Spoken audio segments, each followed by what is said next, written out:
Welcome back, Welcome back, Crime Spies. He just took the stage. Dum dum dum. Just a minute ago here. So, you know, I pushed the time back because he often is late. So, I will fix the windows here. Let's get started. Perfect timing.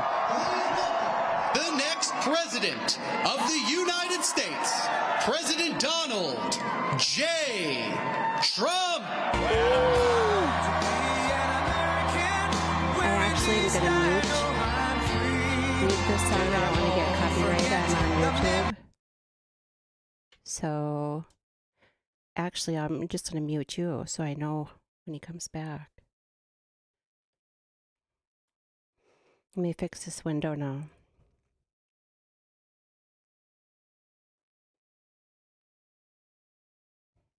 Actually, a fun story for you.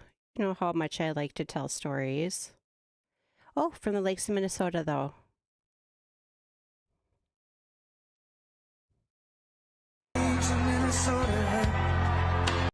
There. Kind of a fun little story. When I went to go vote in 2020,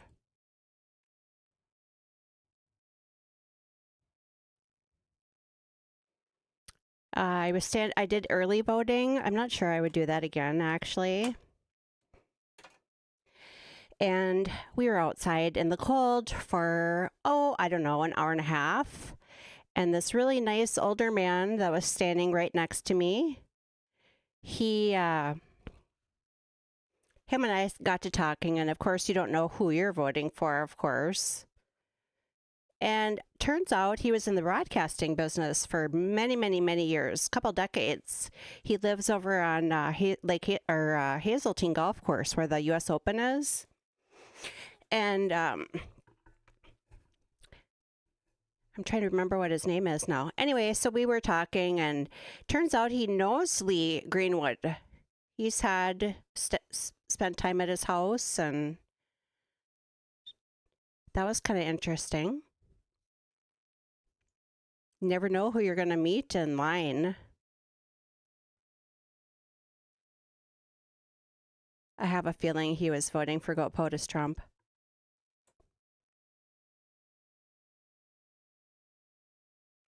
Oh, there we go. Whoa. All right. And we're starting. I'm going to probably monkey with the windows here a little bit. And also, when you look and see, sometimes he does have... Thank you very much, New Hampshire. This is a great honor to be with you tonight. Streaming on his We've got plenty of time. Venmo channel, so we'll see if I can't. It's a Saturday night. We have plenty. You set every record, they just told me, in this arena. Now, I don't know how old it is, but it's not new. And a lot of people outside. Thank you very much. And I'm thrilled to be here, and really the home of a very special group of people. First in the nation. Thank you very much, President Trump. No, I kept you first in the nation, and oh yeah, here it is. Some other people didn't. They didn't even show up for the election. You know who I'm talking about. Let's see how an unknown congressman, nobody ever heard of this guy. Let's see how he does. He might beat Biden. Wouldn't that be nice to be? I think that Democrats should vote for the congressman just to send a signal, you don't abandon us like that. Nobody going to abandon New Hampshire. Nobody going to abandon New Hampshire. Okay, I'm just going to pause him for a moment because he has it on his Rumble channel, and then we don't get the ads around it. I do love right side broadcasting, but that's a little bit better. There we go. And a lot of people outside. Thank you very much, and I'm thrilled to be here. And you first in the nation. Congressman, just to send a signal, you don't abandon us like that. Right, nobody going to abandon better, New right? Hampshire. Nobody going to abandon New Hampshire. He just picked up a lot of votes, by the way. Since 2016, you and I have been in this battle side by side, taking on the entire corrupt system in Washington like no one else has ever done before. Nobody else has done what we've done.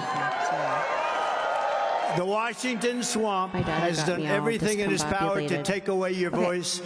But this Tuesday, it is finally going to turn you away. Your voice is going to be given back. You had a voice just 3 years ago.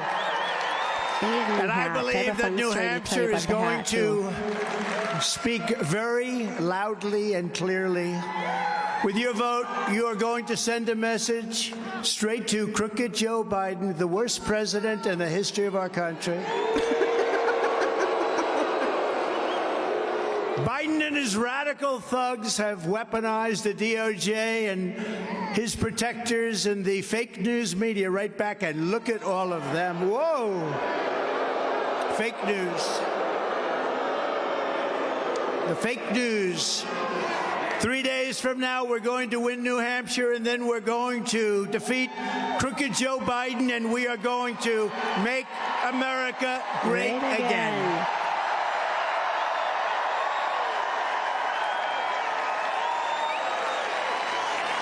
The primary is this Tuesday, January 23rd. Get ready. I'll be with you. I'll be up here with you. I'll be with you. You know, we just got back from Iowa. It was cold, 40 degrees below zero. Would you say that's cold? That makes this look like a warm place, right? He doesn't come to Minneapolis very often.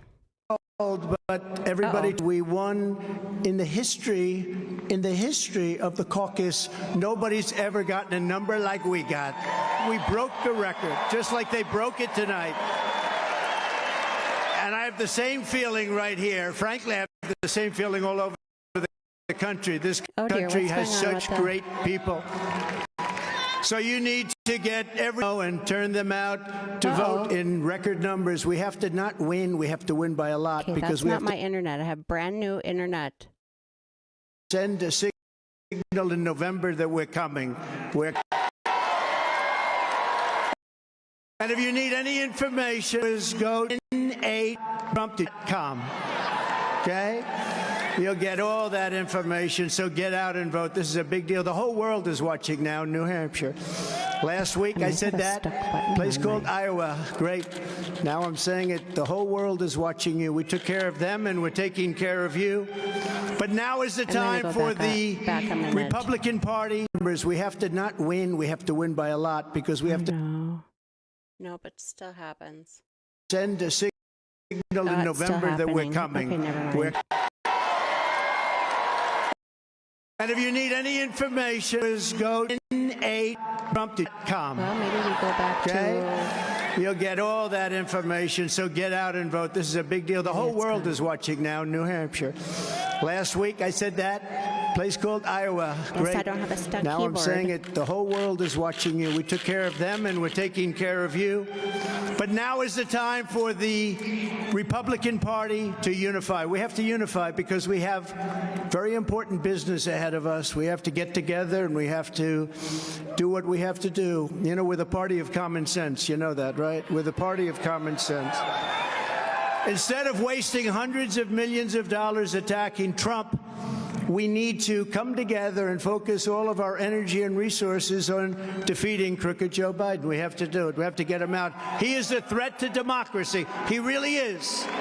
He's a threat to democracy. He's a potato. And we have to get him out. You know why he's a threat to democracy, right? A couple of reasons. But you know the first reason?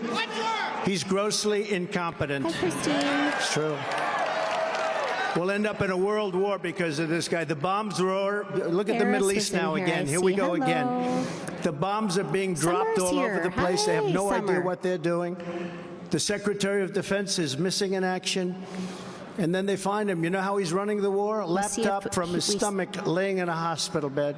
We'll see if we still get the glitch on the sound. Same people that gave us Afghanistan, that removal, the worst removal, the worst, I think the most embarrassing event in the history of our country. Those are the people that are running these wars. Nobody ever gets fired. I fired Comey.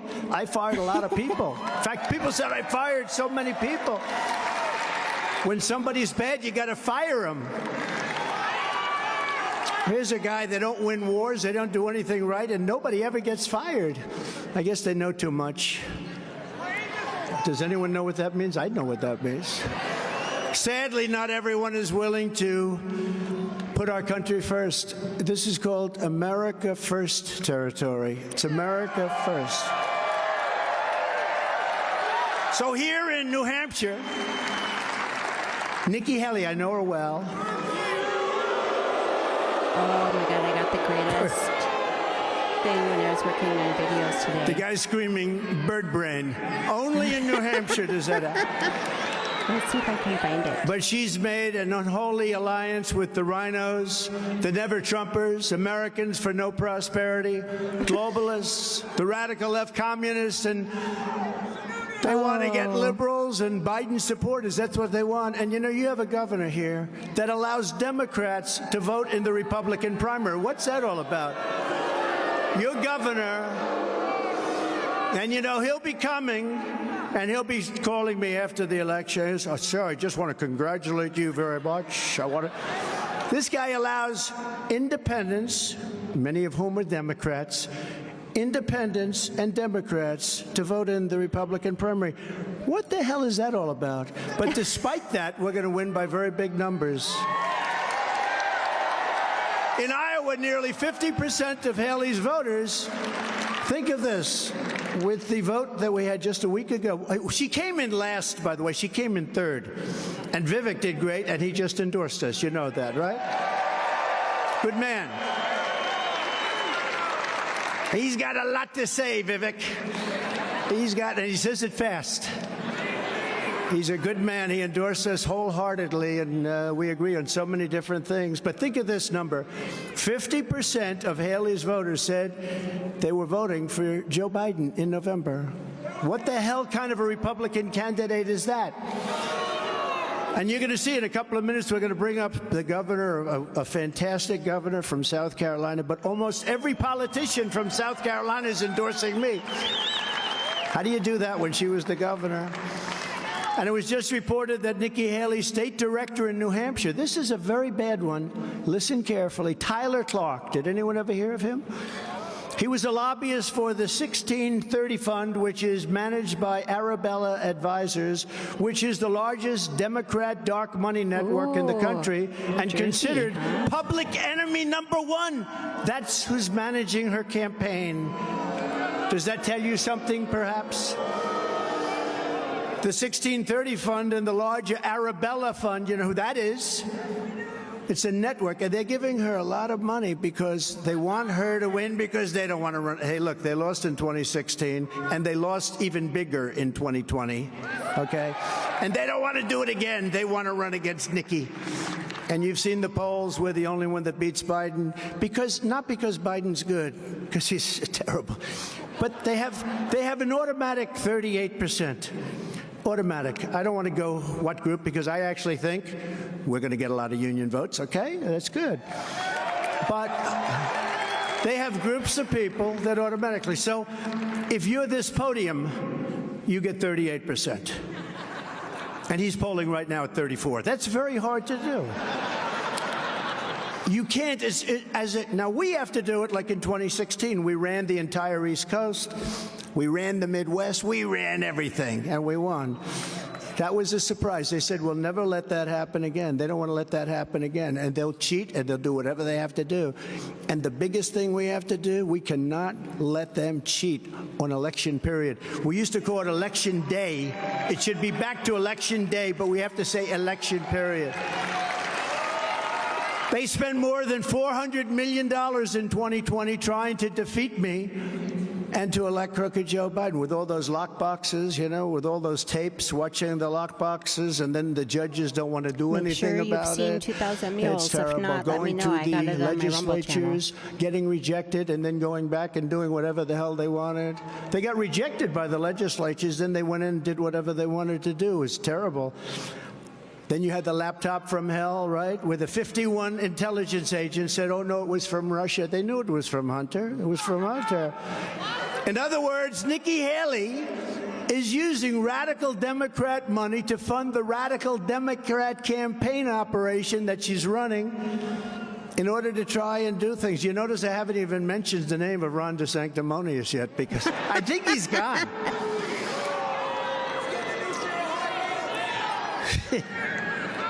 You didn't say that.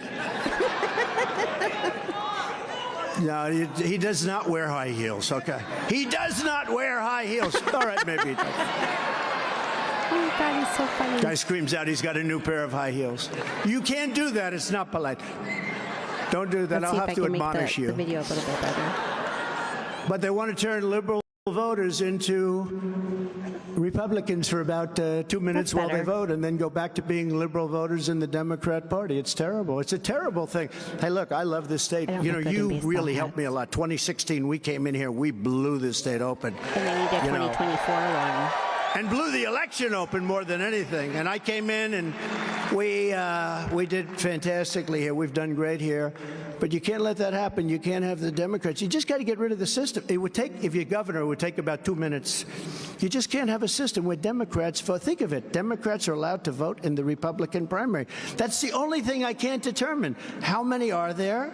We know there are at least 4,000 because before October 7th, they were allowed to openly come in and vote.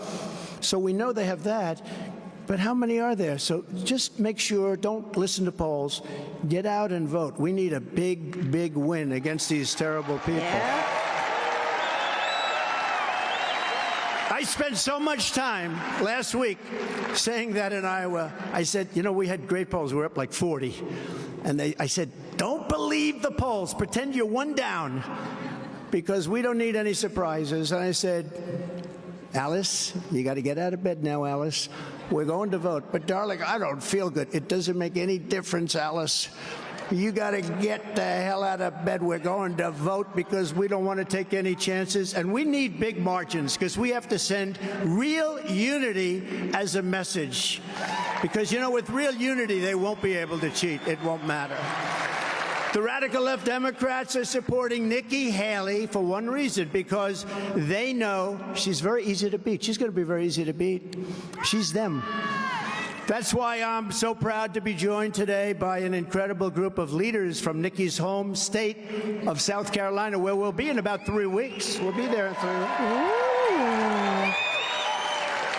And I saw a poll, Henry, the governor, what a great governor. I saw a poll, and by the way, he actually really did keep his state open. He's one of the few. He really did, because I said to the governors, you have to do what you want to do. That's one of the few people, and there were a few. They were all Republicans, but he really kept his state open. But they understand that I am the only candidate in this race who's going to save America, and we're going to get rid of this Biden disaster right away. So it is my honor to call on stage from South Carolina, Governor Henry McMaster, one of the best governors in the country. Didn't he switch parties Come before? on up, Henry. Didn't he We'll be switch there from, in 3 weeks. or am I thinking of So somebody we're going to just be there different? in 3 weeks. So you know what I'm doing? I'm kissing ass. I'm kissing ass. Lieutenant Governor Pamela Evett. She's fantastic. Pamela. You know, my friend lives in North Attorney Carolina. General Alan Wilson just won a very big case, by the way. Big case, It's too Alan. expensive for me now. South She was my Carolina bestie when House I lived down in Speaker Florida. Merle Smith. Love that So now I name. got my eyes on the South Carolinas. Carolina Treasurer Curtis Loftus. Thank you very much. Thank you, Curtis. Congressman Joe Wilson. Do you remember Joe Wilson? Do you remember? You're lying, he said. You're lying. Because that's a believer. He's great. That made him very popular, actually. It caused a little turmoil, but it made him very popular. He's great. Congressman William Timmons. William, thank you.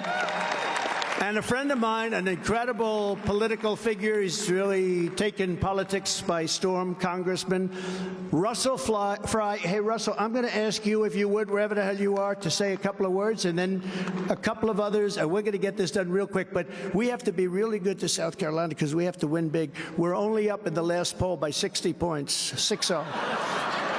That's pretty good. She was the governor, and we're up by 60.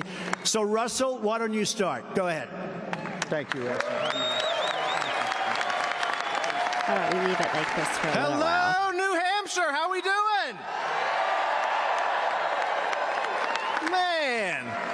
Joe Biden heard that from his basement in Delaware, I think. That was so loud. It is an honor to be here in New Hampshire. I got to tell you, the first time that I ever stood on stage with President Trump was 2 years ago in South Carolina. It was 20 degrees. That was pretty cold. Not like New Hampshire cold, but cold.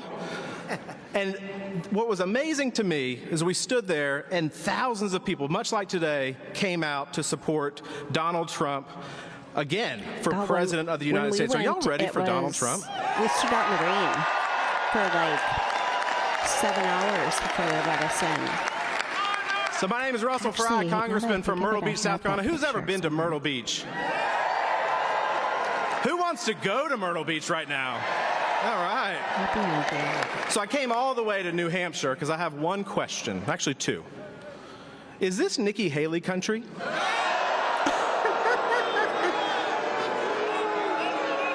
Or is this Donald Trump country? Go POTUS. That right there is the power of the America First movement, and there are so many South Carolinians here. We could be in our home state. It's a little bit warmer right now, but we chose to come up to New Hampshire for a reason. We are a tiny bit behind. There's a reason why President Trump in South Carolina, in the Governor Haley's former state, well, she has 14 endorsements compared to Donald Trump's 100.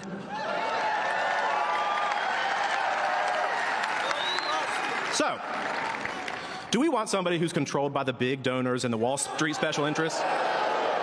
Or do we want someone who fights every single day for hardworking Americans?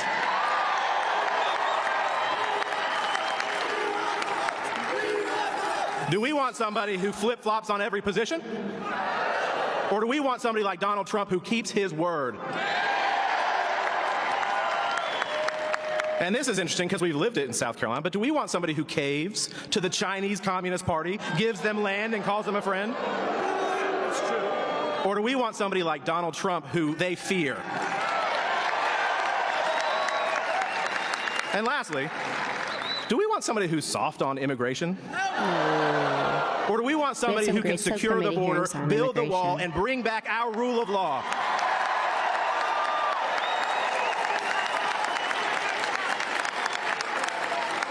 Well, Mr. President, I think the choice is pretty clear with this crowd. They want Donald Trump back in the White House.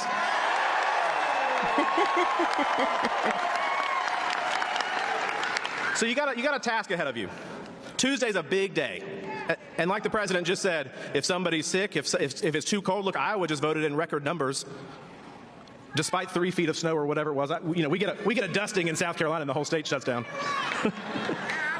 So it is so important to get out there and vote, because it is time for us to fight for this man like he has fought for us. Are y'all ready for that challenge?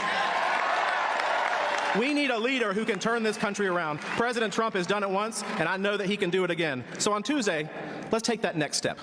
The next step to retire the mumbling, bumbling, mentally deluded occupant of the White House out and put this man back in as the 47th President of the United States. Thank you.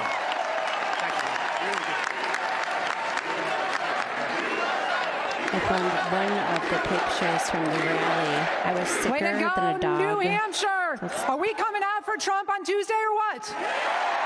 Are we going to take 10, 15 people to the voting booths with us? Are we going to do that? We need to do that because we have an open border. I'm here today not just because I'm the Lieutenant Governor of South Carolina, because I have believed in President Trump since 2015. President Trump made our country safer and everybody prospered. Now our borders are open. We need to bring him back. Do we need to bring him back? Bring him back. If we want our borders closed, we need to do what? Bring him back. If we want to become energy independent again, what are we going to do? If we want to make sure that we take care of our veterans, our seniors, and our law enforcement, what are we going to do? You know, everybody likes to talk about Donald Trump's policies and they want to take credit for them. But when this man was born, God broke the mold. And you cannot have President Trump policies without President Trump. Thank you so much, New Hampshire. Let's close this on Tuesday.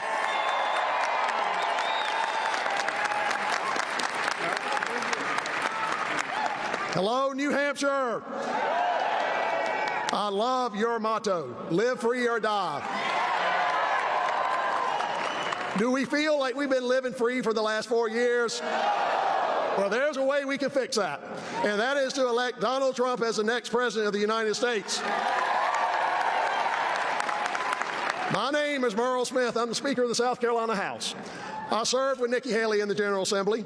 I held a fundraiser for her when she ran for governor at my home. But I can tell you right now, I, as well as a majority of my colleagues in the leadership of the South Carolina House of Representatives and members, are supporting Donald Trump. And let me tell you why. Because this man created one of the most robust economies in our lifetime 4 years ago.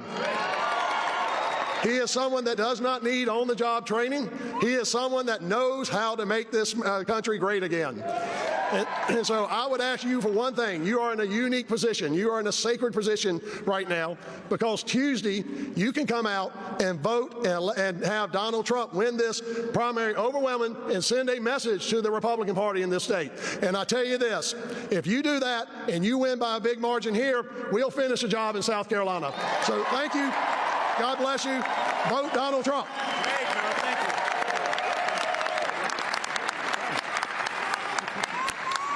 All right, y'all. I'm the last one of us that's going to speak. I'll be very brief. Y'all know what the plural of y'all is? All y'all. Well, I want to tell all y'all why we all are here. I don't know if you noticed, but all the statewide elected officials in South Carolina, we call them constitutional officers, are for Trump. Except one, she's a rookie and she'll figure it out before long. Our 2 U.S. senators and the vast majority of the people of South Carolina want Donald Trump. So that's why we are here. We are here for one reason. We're here for one reason. You've heard those great philosophers, the Spice Girls. Tell us what you want, what you really, really want. Well, that's what we're here to do, to tell you what we in South Carolina want, what we really, really want. And there he is, right there. I got more. Be short. All right, I got 4 short reasons, 4 short reasons. We want Donald Trump. Why? To protect our borders, return the illegals, and build a wall. That's reason number 1. Reason number 2, get the woke out of our military and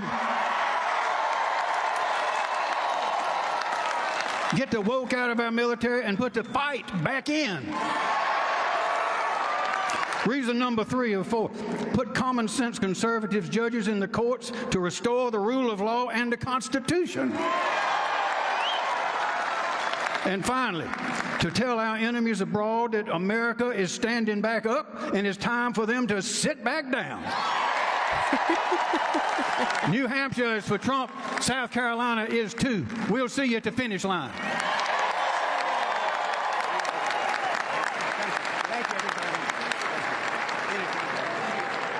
So that's my son and I, October 10th, 2019. I was sicker than a dog. I almost didn't go. That's how sick I was. And we were out in the rain all day. But we met some really great, wonderful people. Well, thank you very much, South Carolina Governor. So thank you very much. Very popular group of people, I'll tell you. They've done a fantastic job.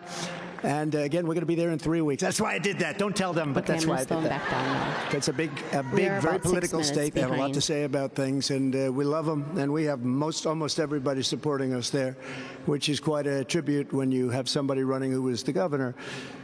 To the people of New Hampshire, all you need to know about Nikki Haley is that every globalist, liberal, Biden supporter, and never Trumper is on her side. And virtually every single leader, that's not too many people, by the way, in our home state of South Carolina is on our side. We have almost everybody. And I can say that for Texas. I can say that for Michigan. We just had a great poll today for Michigan. We're up 11 points. So hard. The auto workers. They don't want to see cars being built in China. It's very simple. China. In Texas, we're up by 18 points. Can you believe this? I don't mean on her. I mean on Biden I'm talking about. Same thing with Michigan. No, we're up almost everywhere, all over the country. We're way up on Biden. And we're going to keep it that way because I actually think it's going to get worse. I think we've never had more danger in our country than we have right now. We have a serious danger of going into a World War III, and we think the election is going to be close. It's 10 months, a little more than 10 months. That's a long time. These guys can screw things up very, very rapidly. And you see it starting already. You see it starting. There's conflict all over the world. Remember, Israel would have never happened. Ukraine would have never happened. You wouldn't have had inflation. China wouldn't be talking about Taiwan. He did that to a lot of people. But here are just a few of the toxic positions that make Nikki and Ron DeSanctimonious completely unelectable. Haley said she wants to raise the Social Security retirement age to match life expectancy, which means that she wants it to go up to about 77. Is everybody happy with that? It's not going to happen with us. 10 years before you collect 1 penny of benefits, you've worked your entire life. Can't do that to people. DeSantis voted 3 times to raise the retirement age very substantially on Social Security. He voted when he was a congressman. When he was at about 3 until I endorsed him, and then he won because I endorsed him, and then he said, yeah, I'll run against him. Why not? You know, 4 years later, I said, that's nice. So we hit him hard. They said, don't hit him so hard, sir. He's a Republican. I said, I don't give a damn. Nikki also supported Rhino Paul Ryan's 2011 plan to destroy Medicare, the same plan that led to Democrat ads, the most vicious ads, showing Republicans wheeling Granny off the cliff. Do you remember that one? That was not good politics. They lost that election by a lot. Of the jokes I'd like Incredibly, to hear Nikki is defending her planned cuts for Social Security, and she's out there really defending. No, we want to cut. We want to cut. Now, you can't do what you know. We have a really wealthy nation. We have more liquid gold under our feet. We're going to drill, baby, drill. We're going to make so much money. We don't have to play with things like they're talking about. Like DeSantis, Nikki Haley supports a 23% national sales tax. Think about that. This is death. This is death for a candidate. The world doesn't know that. I thought I'd let you know before the election. Perhaps worst of all, Nikki Haley is backed by the deep state and the military-industrial complex because they know she is a globalist, and really a globalist fool who they can easily manipulate into sending hundreds of billions of dollars to Ukraine. Think of this. We have sent over $200 billion to Ukraine, and Europe, our European friends, when you combine them, it's about the same size the economy as the United States. They've spent barely $20 billion, so we're at $200 billion. I think they should make up the difference. Don't you think they should at least equalize? I did that with NATO. We were paying and they weren't. We're defending them and we're paying the bills. And I said, nope, unless they asked me, does this mean that if Russia attacks us, you will not defend us? I said, are you paid up? Well, let's say we're not, then I'm not defending you. And the money came pouring in. The money came pouring in. So our borders remain wide open. You know, we had the safest, best borders in history 3 years ago. Now we have the worst borders anywhere in the world. I don't believe there's ever been borders like this. In short, if you want a losing candidate who puts America last, vote for either one of them, Nikki Haley or Ron DeSantis. Hey, Shizzy. You know, the other day, I think it was NBC, they're interviewing him, a straight interview, but they can't do a straight. NBC's one of the worst, but they can't. But it was sort of straight. And they said, ladies and gentlemen, we're pleased to have this opportunity to talk to Governor Ron DeSantis. And he said, no, it's DeSantis. That's good branding. When you can get it so they can't even get his name right. And that's just the abbreviation of DeSanctimonious, right? But if you want a president, and I think he's going to be out pretty quick based on what I'm hearing, based on what I'm looking at. You don't have to hear it. You have to look at things go polls. And she's going to be out pretty quick, too. But if you want a person that puts America first, there's only one person that you can vote for, and that's Donald J. Trump. And you saw that for 4 years. We had the greatest economy in the history of our country. You're welcome. On day one of my new administration, I will seal the border and I will shut down the invasion of millions of people that are coming through into our country. 3 years ago, we had the most secure border in U.S. history. We built 561 miles, far more than I said we were going to be able to build. And this is after fighting Mitch McConnell, Paul Ryan, and the Democrats. Sometimes you wonder who was worse. You know what I did? I took it out of the military. I said, listen, this is an invasion. I'm taking it out of the military because with Congress, it's like, unless you're a Democrat, they suck a lot of money out of Republicans that vote wrong. We got to be very, very careful with that. Very, very careful. But I took it right out of the military. We built it, and we built like nobody's ever. You know the wall the way it looks, right? That's exactly what they wanted. Border Patrol. Brandon Judd, phenomenal person. You take a look at, does anyone ever hear, do you ever hear of Tom Homan? Is he Central Casting? He said, President Trump, both of them, everybody said it. The greatest president in history for the border. We had that thing so good. All Biden had to do is stay on the beach. Just stay on the beach. But he broke it all up.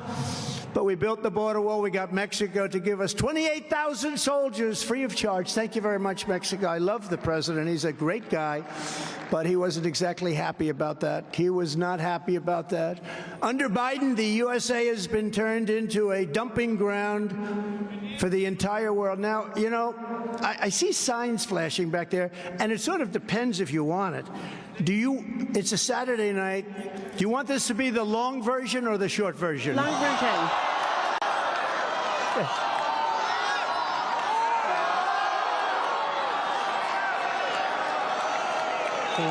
Do you want to hear the snake? Because it's yes, very I want to hear the Do you want to snake. hear? All right. Sadly, this is emblematic of what's going on in our country. The snake video. At the border. This was an old song that I revised a lot for purposes of saving our country, frankly. And it has to do with the border. Think of it as the border. Think of it as the people that we're letting in because they're coming in from jails and prisons. They're coming in from mental institutions, insane asylums. They're emptying out into the United States. We're like a dumping ground. Terrorists are coming into our country. And I think this is very emblematic of what's happening. Sad. You came just in time to hear the snake. People love it, but it's sad. But it gives you what is going on. On her way to work one morning, down the path along the lake, a tender-hearted woman saw a poor, half-frozen snake. His pretty colored skin had been all frosted with the dew. Poor thing, she cried, I'll take you in and I'll take care of you. Take me in, O tender woman, take me in for heaven's sake. Take me in, O tender woman, cried the vicious snake. She wrapped him up all cozy in a comforter of silk and laid him by her fireside with some honey and some milk. She hurried home from work that night, and soon as she arrived, she found the pretty snake she'd taken in had just survived. Take me in, O tender woman, take me in for heaven's sake. Take me in, O tender woman, cried the vicious snake. Vicious snake. She clutched him to her bosom. You're so beautiful, she cried. But if I hadn't brought you in by now, you truly would have died. She stroked his pretty skin again and kissed and held him tight. But instead of saying, thank you, ma'am, the snake gave her a vicious bite. Yikes. Take me in, O tender woman, take me in for heaven's sake. Take me in, O tender woman, sighed the vicious snake. I saved you, cried the woman, and you've bitten me, but why? You know your bite is poisonous, and now I'm going to die. Oh, no. Shut up, silly woman, said the reptile with a grin. You knew damn well I was a snake before you took me in. Right? That's what's happening on our border. That's what's happening. Nobody tells a poem. That's what's happening. We're taking in people that shouldn't be in our country. This is a problem, and we will be doing a lot of things. But isn't it true? Boy, we're bringing them in from way in the back. mental institutions, prisons. Terrorists are pouring into our country. You know, in 2019, I saw on one of the shows, this was true news. In 2019, they had no terrorists reported at all coming in because we had a anti-terror clause, and it was actually upheld in the United States Supreme Court. We have 3 great new justices, and we have some very good justices on the court. I hope the Republican justices are willing to do things right. You know, a Democrat put in, let's say, by Obama or Biden, they're down and dirty. They'll just say, nope. Nope, I'm voting the way that guy wants. A Republican, they want to show that they can't be bought, that the fact that you put them there and made their lives, took them from someplace where they were doing quite well. But you know what? They want to go out of their way to be politically correct. This country has to do things right. They cannot worry about political correctness anymore. They can't do it. They have to do things right. So you have some votes coming up. The Colorado decision where, as you know, although I would say almost unanimous, even radical left, crazy Democrats, you say you can't take the vote away from the people. And in this case, we're leading everywhere. We're leading with the Republicans. We're leading with Democrats. We're beating Biden by a lot. And if Biden gets in, you know, they want to substantially expand the Supreme Court, which would be a terrible thing. But you have to understand, we have to get down to business, or we're not going to have a country left. We need 2 things in our country, so important. We need 2 things. We need strong borders, and we need free and fair and honest elections. The other vote they're taking is going to be on immunity for the president. And this isn't just me. This is all presidents. They have to be given immunity. Otherwise, they're going to be unable to act. Anything they do, if it goes wrong, even if it goes right, the opposing party, and you see that now, where you have these people, they're crazy. They're the opposing party will indict them for anything they do. So a president has to be given immunity. And this has nothing to do with me. This has to do with every single president. As an example, when Biden gets out, I mean, has that guy got a list you could go after? But you have to give a president immunity. Otherwise, take a look at Harry Truman. He wouldn't have done, Oh, I forgot if you to put think the chat on. I'm Hiroshima, sorry. not exactly a nice act, but it did end the Second World War, probably. Right? Nagasaki, he wouldn't be doing that. He said, I don't want to do that because my opponents will indict me. You have to give a president full and total immunity. And, you know, I liken it to a little bit police. You have to give them back their authority and their power because our country is crime-ridden. And when you do that, you're going to have a rogue cop. You're going to have a bad apple somewhere along the line. Very, very few, surprisingly few, but you're going to have some. And what they're doing is they're trying to protect so much against that crime is rampant all over the place. And, you know, the police are incredible, and the firemen and everyone else, but they're incredible. These are incredible people, and they want to do their job, and they're not allowed to do it. Just like the Border Patrol wants to do their job. They're not allowed. They're under orders. You'll lose your house. You'll lose everything you have. You'll lose your family, your wife, family, husband, family. You're going to lose everything if you do it, if you act. When they see people walking out of the stores carrying televisions, don't do it. Don't touch them. Don't do anything. We have to go back to being a country of law and order. Have to do it. And you will have, very seldom, but you will have the rogue, we call it the rogue cop, the bad apple, and perhaps you'll have that also with president. But there's nothing you can do about that. You're going to have to give the president, you're going to have to allow a president, any president, to have immunity so that that president can act and do what he feels and what his group of advisors feel is the absolute right thing. Otherwise, you're going to have presidents that are totally impotent, and we've had enough of them already. We've had enough of them already. So having immunity is so important, and I hope the Supreme Court has the courage to do that, because otherwise you're just not going to be in a very strong position very long. It'll totally change our country, in my opinion. That's how bad it would be. Upon taking office, I will terminate every open border policy that Biden and the Biden administration put on and begin the largest deportation operation in American history. to stop the deadly drugs that are poisoning and pouring into our country, poisoning our people. I will deploy the U.S. Navy. We are going to impose, and we had this, you know, we were at a 38-year low for drugs coming in, too, not just people coming in for drugs. And now we're 9 times more. Drugs are just pouring in. We fought that hard.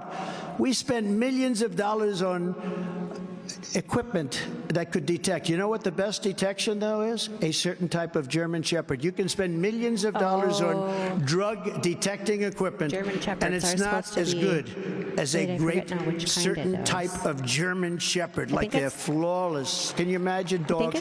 We all love dogs, right? Chase down it's a great Danilo thing. Cavalcante. But the Navy's going to impose a full fentanyl blockade on the waters of our region because it comes from every different way. And I had a deal with President Xi of China, and when the election turned out the way it turned out, we got more votes than any sitting president in history, and we lost by a whisker. Bullshit, okay? Bullshit. You know, we got more votes. We got more votes, Henry, than any president in the history of our country. Any president. And bad things happen. But President Xi and I had an agreement. He was going to give the maximum penalty to anybody making fentanyl in China and sending it over here. That means the death penalty, because they have the death penalty. That's why they don't have any drug problem. In China, they have the death penalty. Singapore, other places. Where you have the death penalty, you have no drug problem. It's a very simple thing. So I don't know that our country is ready for it. But each drug dealer kills on average 500 people during his or her lifetime. And I know what it is because I have so many friends. And even if you lose somebody without that, just lose somebody. We had it this last week. I lost my mother-in-law, and she passed away. I heard peacefully that. passed away. Mother died. It's a very hard thing to take.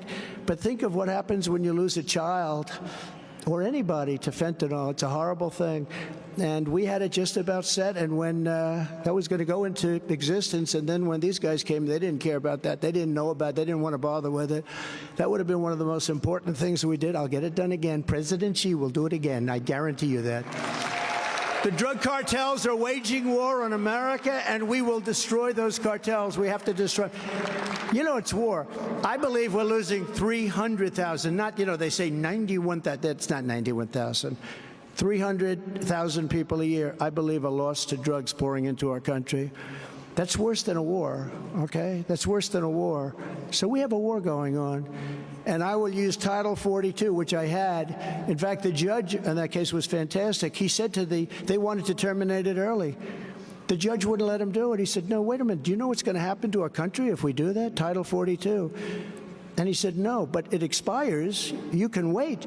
But if you don't extend it, it would be terrible. But I'm not going to give you the right to terminate it. He was fantastic, actually. He understood. But Title 42 to end the child trafficking crisis by returning all trafficked children to their families and their home countries immediately. Nikki Haley will never secure the border or stop the fentanyl that is killing thousands and thousands of New Hampshire citizens. You know, I took tours with your police force and your fire force.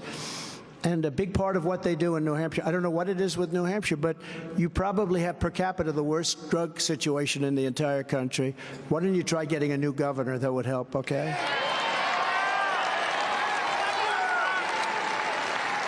But you have the worst. I believe it's the worst. Per capita, I believe it's the worst, and it's not even close. But I went around with the firemen, the job they do, the policemen, the job of keeping people alive. But sometimes they'll have to do it 4 or 5 times with the same person, and oftentimes that person doesn't make it eventually. Nikki Haley opposed my border wall very strongly. She condemned my strong border policies, and they really worked. They really worked. I mean, I put in policies. I didn't want people coming in from countries that hate us, that want to blow up our shopping centers and kill our people. And so we didn't let them come in, and we had a, you know, I wanted to talk about it so badly during that 4-year period. 2.5, 3 years went up. I said, I want to talk, but I don't want to mention it, because if I mention it the next day, they'll have a problem, and they'll say, see? But we went, now I can talk about it with great pride. We went 4 years without any terrorist problem because we kept them out. We kept them out. And remember, Iran was broke under the Trump administration. Iran was broke. I said to China, if you buy 1 barrel of oil from Iran, you're not going to do any business in the U.S., and we're going to put 100% tariff on everything you have. They said, like we said, we're not going to buy any oil. But I did that with many countries, and they were absolutely broke. If you remember back, you go back 3.5 years ago, you will see that there were reports, actually, even from the fake news, that Hamas, Hezbollah, they didn't have any money because Iran had no money to give them. They wanted to survive. And I didn't want to be bad to I just didn't want Iran to have a nuclear weapon. I said, you know, we're going to make a great deal. Everybody's going to be happy. You're going to be rich as hell again. Everything's going to be great. But you cannot have a nuclear weapon. Now they're 31 days away from having a nuclear weapon. These numbskulls have done nothing. That would have been such an easy deal. They wanted to make a deal.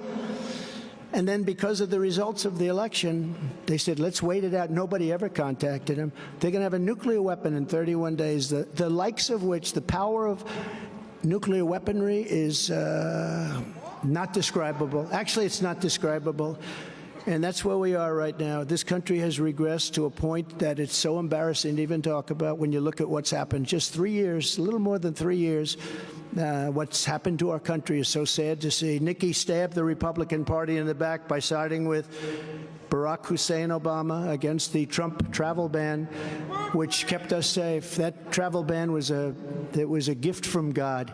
It kept us safe as a country. We didn't have the problems that other countries had. Biden and his thugs are desperate to stop us because they know that we are the only ones who can stop them. We're the only ones that can stop them. You know, this is the greatest movement in the history of the United States. There's never been a movement like this. Never been a movement like this. Never. In an interview yesterday, a very sad interview, actually, Attorney General Merrick Garland, head of crooked Joe Biden's Department of Injustice, actually stated that he wanted to speed up the so-called election integrity witch hunt against President Trump. And I say, if he wanted to do that, why didn't they file the lawsuit 3 years earlier? Because they wanted to have it right smack in the middle of the election. You know when it comes to? They want to start the trial. And I think it's going to be delayed very substantially because of all the things you see happening, including what's happening in Georgia with the horrible case of Fani Willis. It's actually pronounced Fani. It's F-A-N-I, but you pronounce it Fani, a little French accent there. Fani. But that's a terrible thing. But so Merrick Garland, I didn't think he'd be like this because I understood, looked at him. To me, he was a very respected judge, very respected for a long time. I never thought this would happen with him. He was liberal, but he was a respected guy, and I never thought this would happen, but he wants to speed it up. But I say they want to speed it up. They could have started it 3 years ago. 3 years ago. This would have been over 2 years. And now they want to speed it up. You know why they want to speed it up? Because I'm leading in the election. This is election interference at a level that nobody has ever seen before. It's because they know that I did nothing wrong and they want to get going. And it's, by the way, what the hell ever happened to the Biden boxes deal? What's with Biden boxes? Where did that ever go? They kept saying Trump, they raided Mar-a-Lago. You remember they raided my home. How would you like to have your home raided? Nice home. They raided my home. Whatever happened? Remember he kept classified documents under the wheels of his Corvette. He loves that Corvette. In an open garage with no security. Whatever happened? Let's check that. Whatever happened to Biden, the Biden boxes? He had massive numbers. He was taking stuff when he was a senator, which that you're not allowed to do. I was protected by the Presidential Records Act, by the way. But whatever happened to that boxes deal with Joe Biden? And why isn't Garland going after the ones who rigged the 2020 election? Why is he always going after the ones who are complaining about the rigging? They only go after the ones complaining. No, we have to have honest elections in all these cases. Biden and Garland were weaponizing law enforcement for really high-level election interference. That's what they're doing now. He's got nothing he can run on. He always says, Donald Trump is a threat.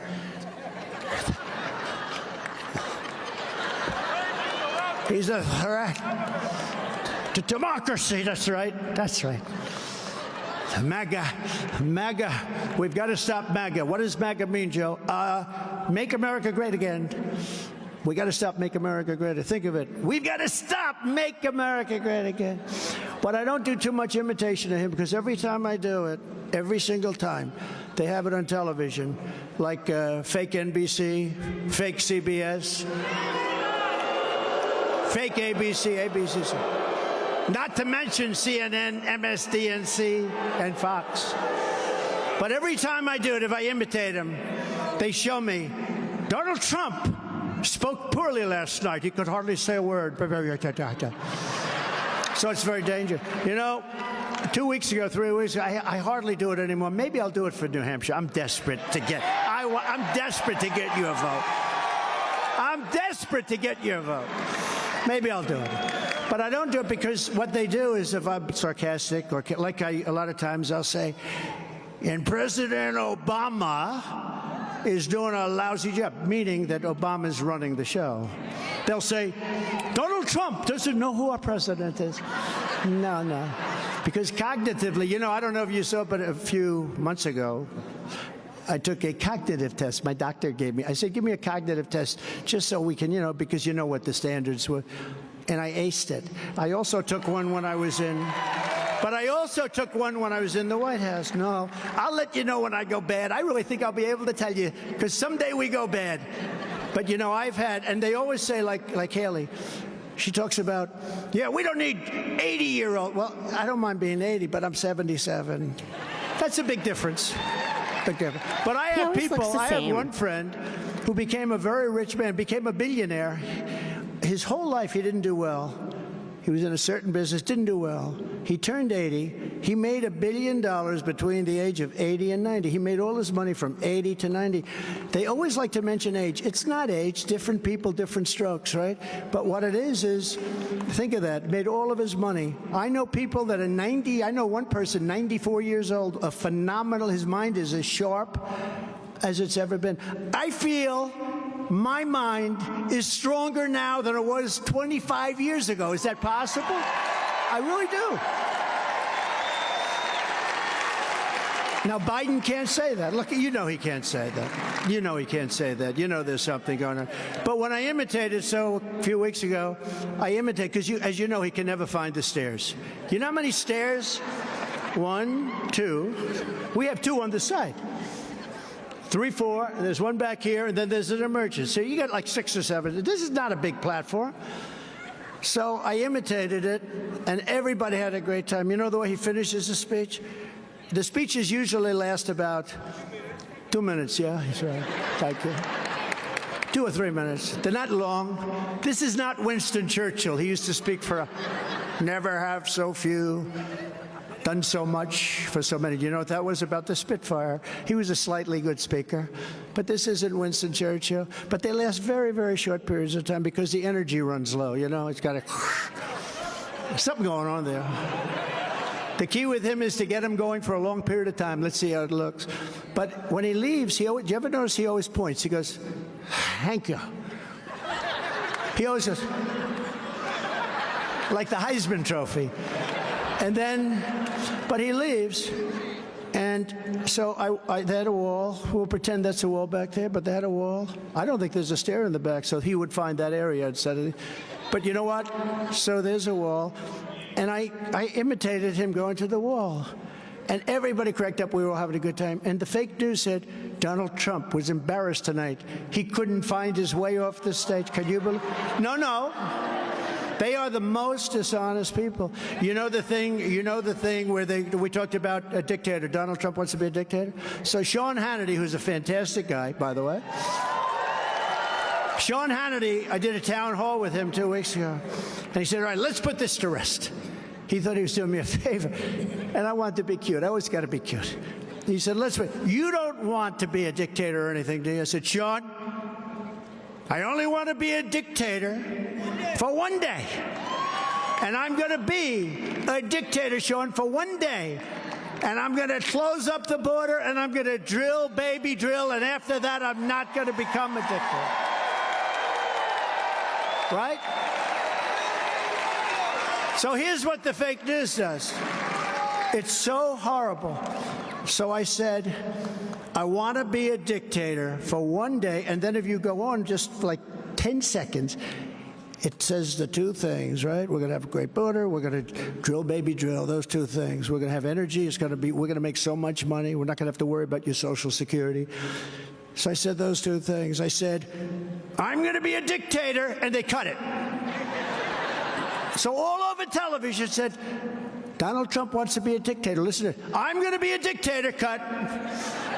Now that's really... And it said, for one day, and I did also finish and said, and then after that, I'm not going to be a dictator ever again. So we were having fun, and they've got me saying I want to be a dictator. These are sick people, I'm telling you. We have to straighten out our free press. But Joe Biden is a threat to democracy for a number of reasons. Take a look at what he's doing with weaponization. What he's doing with the weaponization that we just discussed is terrible, but he's a threat for another reason, very big. He's grossly incompetent. That's the biggest threat that we have to democracy. We're going to end up in World War III with this guy running things. And you know, it's interesting. Until I got indicted, I never talked this way about him. You probably know. Until I got, who is this? Is he a friend? You can get him out of here. Get out of here. Well, we had a couple of these when I went to the rally, too. Go home to Mommy. Go ahead, you can throw him out. June, when I went, nobody was sitting. I don't know anybody that sits. Actually, even at like a concert, I'm going to fast forward a little bit because we are still a little behind. Well, now we know that politics is getting... Actually, the only concert I went to where people didn't stand was Neil Diamond with my dad.